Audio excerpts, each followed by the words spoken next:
Naranasan mo na ba yung pakiramdam na parang bigla na lang humina ang mga binti mo? Yung dating kayang-kaya mong gawin, tulad ng pag-akyat sa hagdan o pagbubuhat ng grocery bag, ngayon ay parang ang hirap na? O yung pakiramdam na parang ang bilis mo nang mapagod kahit wala ka namang ginagawang mabigat? Napansin mo ba na parang lumiit ang braso at hita mo at ang taba naman ay parang doon pumunta sa tiyan? Marahil narinig mo na yung salitang sarcopenia or pagkawala ng kalamnan sa Ingles at akala mo yun ay para lang sa mga matatandang lampas o kanto o yung mga may sakit. Pero ang totoo, nagsisimula na ito sa atin pagtuntong ng edad 40 at pagdating ng 60, nagiging mas mabilis na ang paghina ng ating mga kalamnan. Kaya yung pakiramdam na parang bigla na lang humina ang katawan, hindi lang yun dahil sa edad. Kadalasan, yun ay tanda na unti-unting nang nababawasan ang ating mga kalamnan. Nakakalungkot pero isa itong masakit na realidad na kinakaharap ng marami sa atin. At ang masakit pa, marami sa atin ang nag-aakala na natural na yan at wala na tayong magagawa. Na dapat na lang tayong magtiis at tanggapin na humihina na tayo. Pero heto ang isang nakakagulat na katotohanan na dapat mong malaman. Meron tayong magagawa para labanan ito, hindi lang sa pamamagitan ng pag-ehersisyo, kundi sa simpleng pagbabago ng ating kinakain at iniinom. Marahil ay nakasanayan na nating kumain ng itlog para sa protina na totoo namang maganda.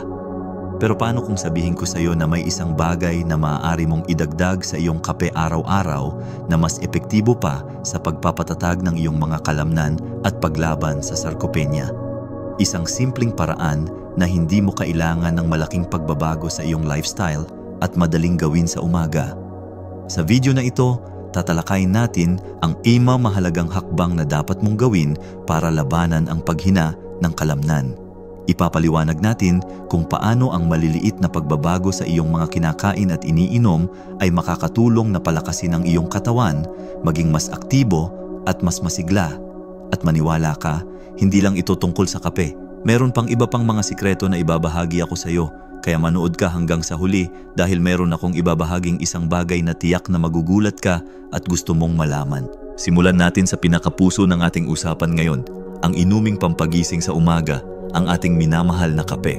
Sa Pilipinas, bahagi na ng ating kultura ang pag-inom ng kape. Ito ang nagsisilbing simula ng ating araw, yung pampalakas bago harapin ang mga gawaing bahay o yung simpleng pamparelax habang nagbabasa ng dyaryo.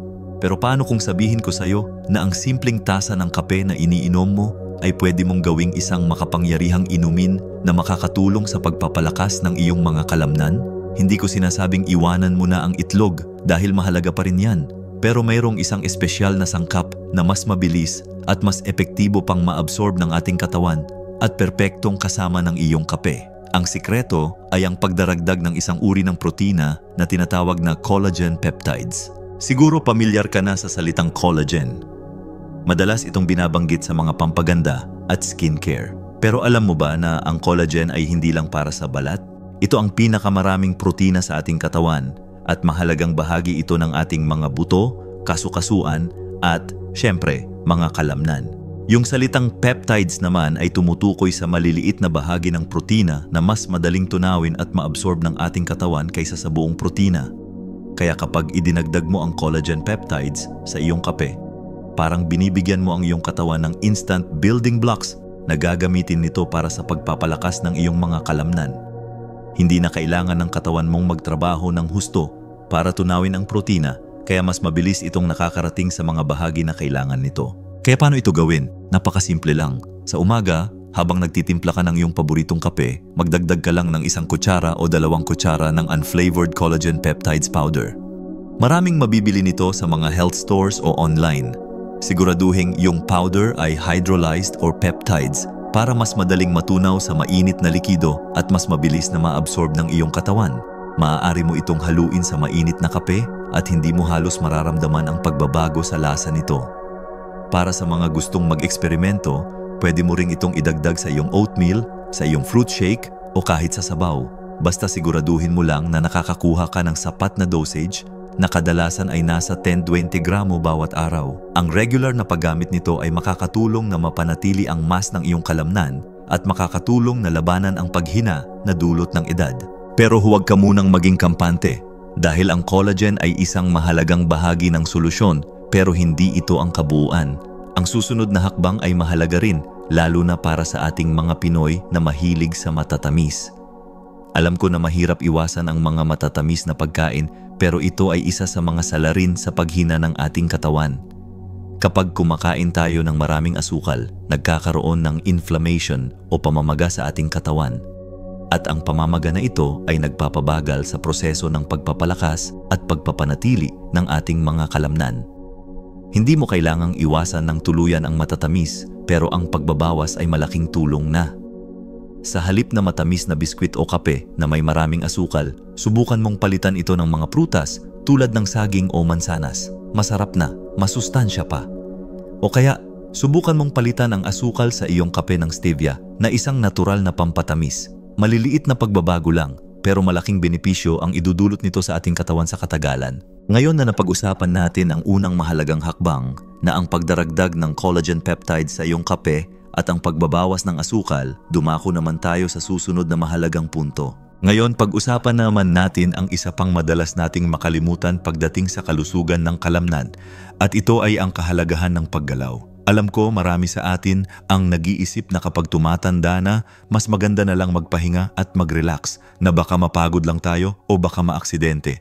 Pero ang totoo, ang pagiging sedentaryo o yung madalas na nakaupo lang ay isa sa pinakamalaking dahilan ng paghina ng ating mga kalamnan. Parang isang makina na hindi ginagamit, unti-unti itong kinakalawang at nasisira. Ganyan din ang ating mga kalamnan. Kaya ang pangatlong mahalagang hakbang ay ang regular na paggalaw.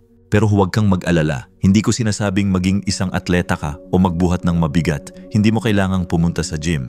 Ang simpleng paggalaw lang ay sapat na. Isang magandang halimbawa nito ay ang paglalakad.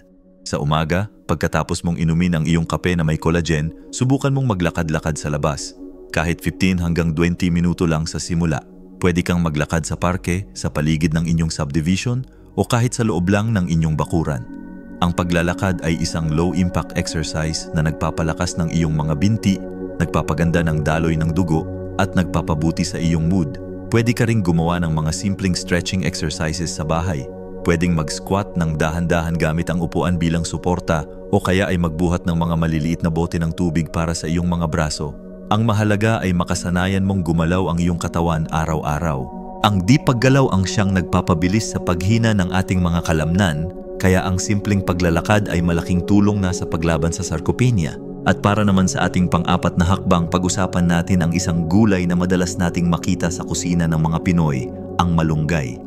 Sa kultura natin, ang malunggay ay kinikilala bilang miracle tree at may magandang dahilan kung bakit. Ang malunggay ay puno ng bitamina at mineral, pero ang pinakamahalaga sa usapan natin ngayon ay ang taglay nitong amino acids na siyang bumubuo sa mga protina. Bagamat hindi ito kumpletong protina tulad ng karne, ang malunggay ay mayaman sa mga nutrients na tumutulong sa pagpapalakas at pagpapanatili ng ating mga kalamnan.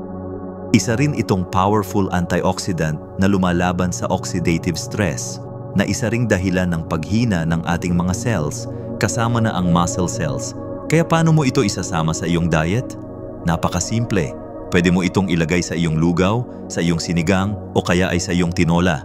Kung hindi ka mahilig sa sabaw, pwede mo ring idagdag ang malunggay powder sa iyong fruit shake o smoothie. Sa ganitong paraan, siguradong nakakakuha ka ng sapat na nutrients na makakatulong sa kalusugan ng iyong mga kalamnan at sa pangkalahatang kalusugan mo. Ngayon, bago tayo dumako sa huling mahalagang hakbang, nais kong bigyang diin na ang mga hakbang na ito ay hindi dapat tingnan bilang isang malaking sakripisyo. Tignan mo ito bilang isang investment sa iyong sarili, sa iyong kalusugan at sa iyong kaligayahan.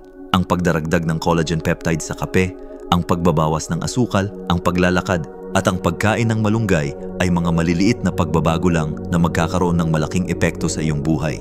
Heto na, dumako na tayo sa panghuli at marahil pinakamahalagang tip. Narito na tayo sa dulo ng ating pag-uusap at nais kong buuin ang lahat ng ating pinag-usapan sa isang mabilis at madaling maunawaan na paraan. Hindi ko na yan uulitin, sa halip ay ibubuod ko lang ang lahat para mas lalo mong maintindihan ang mga benepisyo ng bawat isa. Ang unang pinag-usapan natin ay ang pagdagdag ng collagen peptides sa iyong kape. Naalala mo, ito ay isang madali at mabisang paraan para magbigay ng building blocks para sa iyong mga kalamnan. Mas mabilis itong maabsorb ng katawan kaysa sa ibang uri ng protina, kaya't mas mabilis din ang epekto nito. Sumunod naman ay ang pagbabawas ng asukal sa iyong diet. Yung mga matatamis na kape o biskwit, yung mga paborito nating pangmeryenda ay nagpapabagal sa proseso ng pagpapalakas ng iyong mga kalamnan. Kaya yung pagpalit ng mga ito sa mas healthy na alternatives ay malaking tulong. Pangatlo, ang simpleng paglalakad araw-araw. Hindi kailangang maging isang atleta. Ang simpleng paggalaw lang ay sapat na para mapanatili ang lakas ng iyong mga binti at maiwasan ang paghina ng kalamnan. At panghuli, ang pagdaragdag ng malunggay sa iyong mga pagkain. Ito ay isang superfood na puno ng nutrients at antioxidants na nagpapalakas ng iyong katawan mula sa loob. Ang lahat ng ito ay parang mga maliliit na piraso ng isang puzzle. Kapag pinagsama-sama mo, mabubuo mo ang isang malusog at masiglang bersyon ng iyong sarili. Hindi mo kailangang gawin lahat ng sabay-sabay. Pwede mong simulan ng isa at pagkatapos ay idagdag ang isa pa kapag nakasanayan mo na. Naalala mo ba ang sinabi ko sa simula ng video?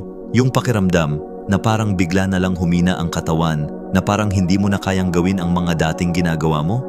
Well, ngayon, mayroon ka ng mga kasagutan. Mayroon ka ng mga simpleng hakbang na pwedeng gawin para labanan ang pakiramdam na yan. Ang pagkawala ng kalamnan ay hindi isang bagay na dapat nating tanggapin bilang bahagi ng pagtanda. Maaari nating labanan ito at ang mga hakbang na ito ang magiging sandata mo.